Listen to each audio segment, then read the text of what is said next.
With us now, Texas Republican Congressman Kevin Brady. Congressman Brady, it's always a pleasure. Welcome back to Freedom Watch. Judge, thanks for having me on. Congressman, you issued a call to your fellow Republicans for cuts in defense spending. How has that been received by them? You know, I think pretty well, mainly because we protect the troops in their mission support, but we go after all the waste in the procurement. As you know, the Pentagon, unfortunately, wastes a lot of money in everything it buys, including its weapons systems. So my thought is, look, we're so deep in debt, and the deficits will run as far as the eye can see. And so there can be no sacred cows. Any program, any agency that wastes money has to give it up, including my favorite, which is defense. Were you surprised to hear John Boehner? Well, actually, John Boehner didn't say this publicly. Secretary Geithner said publicly that John Boehner told him that Republicans will eventually vote to raise the debt ceiling. Now, is that a wise thing to do strategically while negotiating? Is it a wise thing to do economically and let the government dig us into a deeper pit of debt? I don't think you like debt any more than I do. No, I absolutely do not, and neither do our listeners tonight. The fact of the matter is John Boehner understands and has said very clearly, we're not raising this debt limit without significant cuts in the budget, in restrictions and discipline on our spending going forward.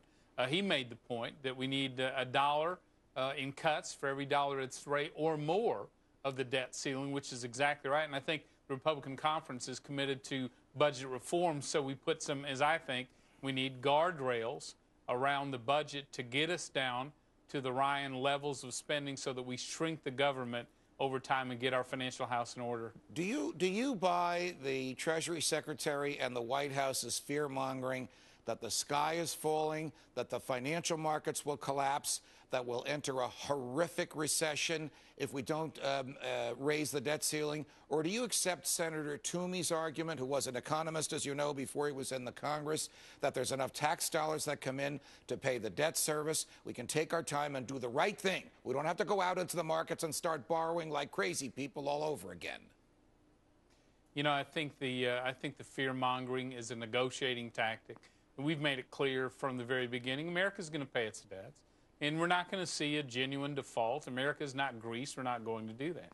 But we're also not going to feed this addiction of spending, go deeper in debt, because in the end of the day, I think the market understands America's not defaulting. What they are worried about is that Congress will not insist on the meaningful budget cuts and spending reforms that we have to have, because that, in the end, that is the most dangerous to our markets, certainly to our future. I need you to explain this to me. How can we both give the president the power to raise money and expect him to cut from the budget dollar for dollar, borrows a dollar and cuts a dollar? The president can't give us a budget in the future.